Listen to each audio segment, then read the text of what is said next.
ಮಾರ್ಕೆಟಿಗೆ ಬಂದು ತುಂಬ ದಿನ ಆಗಿತ್ತು. ಅದು ಸುಮಾರು ಒಂದು ದಿವಸ ಆಗಿತ್ತು, ಯಾಕಂದರೆ ಗಾಡಿ ಬಂದಿರಲಿಲ್ಲ. ಇವತ್ತು ಗಾಡಿ ಬಂದೈತೆ. ಮಾರ್ಕೆಟಲ್ಲೇ ಗಾಡಿ ಇಲ್ಲ ನೋಡಿ, ಒಂದೊಂದು ಗಾಡಿ ಕಾಣಿಸ್ತಿದೆ. ಈ ಥರ ಇರೋಲ್ಲ ಮಾರ್ಕೆಟು, ಹೆಂಗೆ ನಡ್ಕೊಂಡು ಹೋಗೋ ಜಾಗ ಇರೋಲ್ಲ, ಅಷ್ಟು ಗಾಡಿ ನಿಂತಿರ್ತವೆ. ಯಾಕಂದರೆ ಸೀಸನ್ ಇಲ್ಲ. ಸೀಸನ್ ಏರೋ ಬಂತು ಅಂದರೆ ಫುಲ್ಲು ಗಾಡಿ ಇರ್ತದೆ.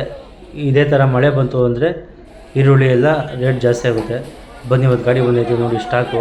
ನೀವು ನೋಡಿ, ಮಾರ್ಕೆಟೇ ಫುಲ್ಲು ಖಾಲಿ ಕಾಣಿಸ್ತಿದೆ, ಒಂದು ಗಾಡಿ ಇಲ್ಲ. ಬನ್ನಿ, ಇವತ್ತಿನ ರೇಟು ಏನಿದೆ ಅಂದ್ಬಿಟ್ಟು ಮುಂದೆ ತೋರಿಸ್ತೀನಿ.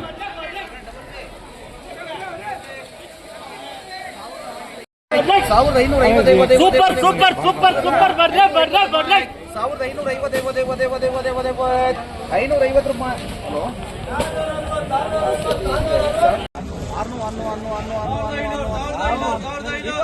ಸರಿ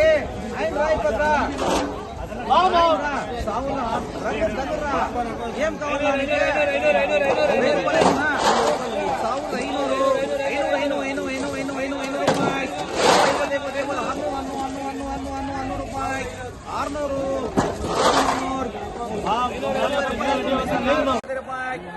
1625 ಸೂಪರ್ ಸೂಪರ್ ಬರ್ರೆ ಬರ್ರೆ ಬರ್ರೆ ಬರ್ರೆ ಬರ್ರೆ ಬರ್ರೆ 650 3 ರೂಪಾಯಿ 650 ರೂಪಾಯಿ 1650 50 ರಣ ಏನೇ 650 ರೂಪಾಯಿ 650